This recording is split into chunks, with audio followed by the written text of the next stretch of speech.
Oh, oh, oh, oh, oh yeah.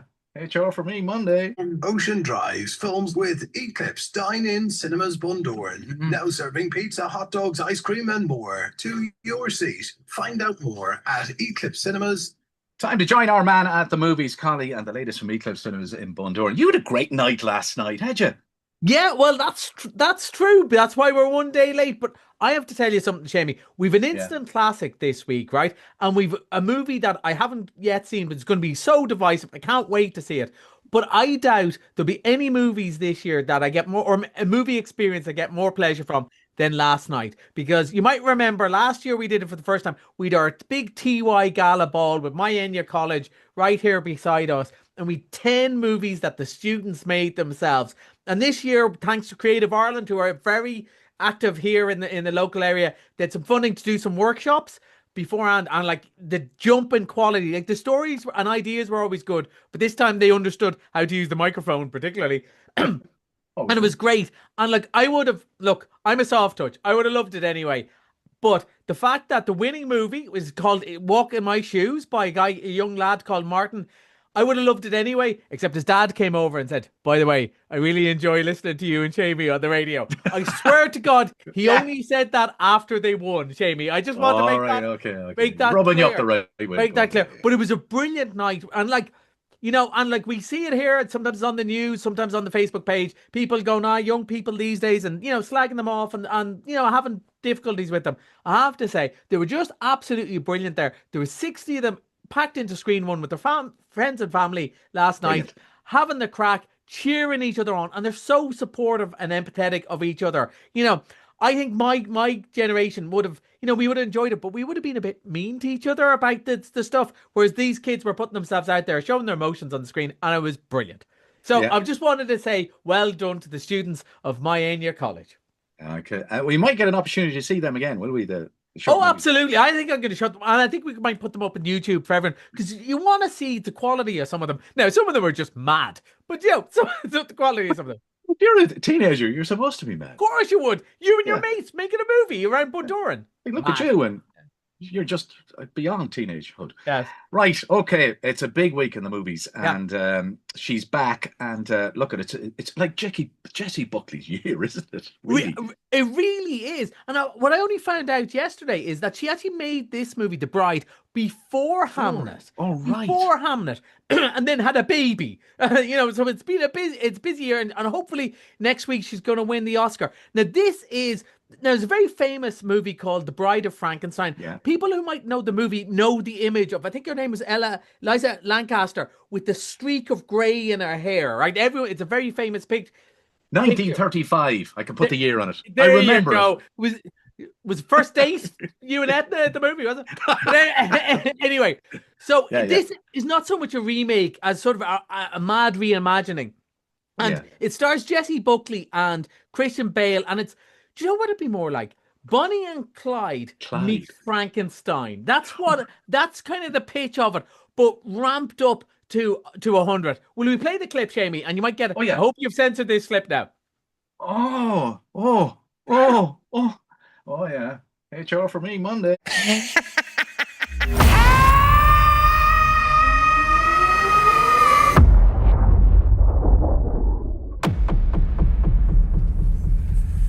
Was I just the same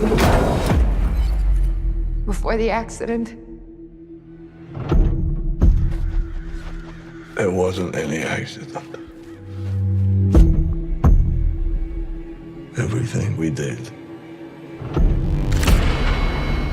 did it on purpose. I am a monster. And I'll go back to our monster. Yeah, back to the other. That kind of gives it away anyway. You kind of get this gist of it. Yeah, and so Jessie Buckley is the bride. Christian Bale, you know, a megastar himself, is Frank. Now, before anyone texts in, I know in Frankenstein is the name of the scientist, not the monster. But in this one, he's called Frank, right? He's called Frankenstein. And they go on a sort of a crime rampage across 1930 Chicago. Jamie, you were saying yourself, just from the trailer, you were going, I don't know what to make of this. It's mad because it's just dramatic. Her look is something amazing. But that you get that sort of Bonnie and Clyde vibe that I was talking about, the way things look, the clothes, the cars, everything. Now, I haven't seen this yet, but I read with interest some of the reviews, or I looked at the start of them. This has gone from basically no star reviews to 5-star reviews. Nobody can seem to make up their mind whether it's brilliant, a work of genius, or it's awful. And that makes me more excited, not less excited, because this is the way we're going to talk about something everyone will love, and that's brilliant too. But when you're making out there movies, like, there's no point in remaking a movie like this unless you're going to go for it. This, I think, gets very like the movie The Joker, which, again, loads of people loved, loads of people hated. And I don't think that's always a bad thing, because not everything is for everyone. And this is for people who like something a bit mad, a bit crazy. And also to see like two brilliant actors in Jessie Buckley and Christian Bale. Like, this wouldn't have been big money to make this. So they made it because they wanted to do it. You know, Yes. all the money's on the screen, not in their pockets, you know? So they said, no, let's go crazy. Let's go mad. Let's really enjoy ourselves. And like, they do really look at the clip like that they're enjoying themselves, don't they? They're having a ball doing You it. can tell. You can tell. Yeah. So this is for somebody, you know, I think if you like Joker, and particularly if you like Joker Folly I Do, which loads of people did like, I thought it was good.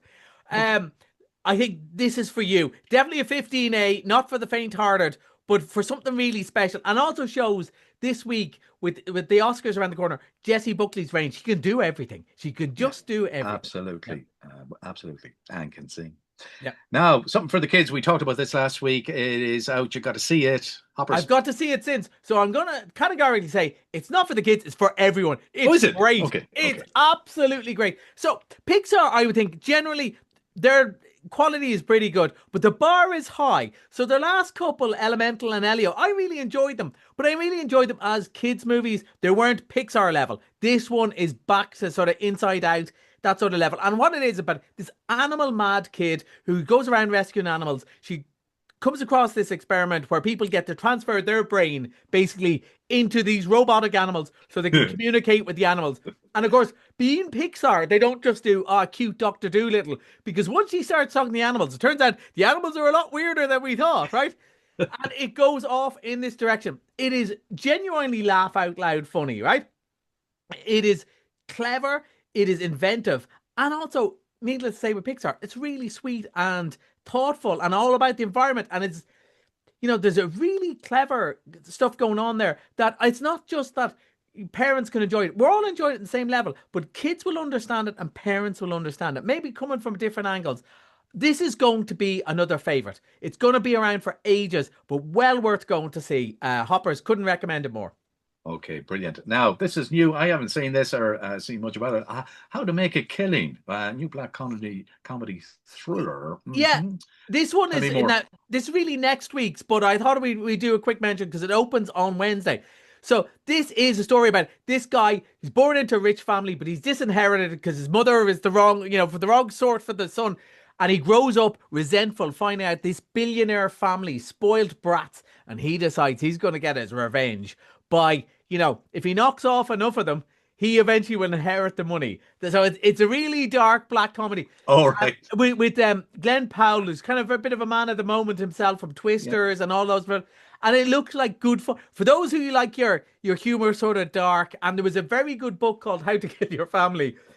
My family were quite worried when they saw that on my shelf. Kind of a similar plot. So it's that sort of dark, twisted comedy. It looks like a bit of crack and something a bit different from the other stuff we have at the moment. And Ed Harrison's still knocking around. Yeah, always quality. Again, just people that give a stamp of quality. That's another one. Okay. We look forward to that one anyway. Now, Mr. Monday, you're bringing back Send Help. Help! Yeah. You love this. This is one of the woes that I'm really glad of my job, because I don't think I would have watched this. I'm not mad on slashy horror stuff, but went to see this. This is the first movie I saw in the Carrick Cinema, and it was really funny. What I didn't expect is it's a really funny, it's kind of a satire almost on corporate stuff done as a kind of murder mystery survivor stuff. This woman, she's working for this horrible boss. They get shipwrecked on an island. Turns out she's all the skills to help somebody shipwrecked on an island, and he's useless. But there's more to it than that. You might remember a couple of weeks ago, I really enjoyed this one. All the more from looking at the poster and going, I don't know if this is for me. Really enjoyed it. So if you like really funny, and it's, as I said at the time, it's Three Stooges, except instead of custard pies, it's blood and guts. Lots of blood. Blood and guts. And now that's the director's quote, but it really sums it up. Top-notch entertainment, 550. You can't go wrong. Can't go wrong. Can't go wrong. Okay, that's Collie on movies this week. Head up to Eclipse Cinemas in Bundoran. They are all open now and showing all the movies. All showing now. All showing now. Right. Till next week. Not sure what day you're on next week. You'll be on with Brendan next week. That'll be interesting, won't it? Yeah, a bit of a contrast. I'll try and behave myself. That'll be a first. Drive.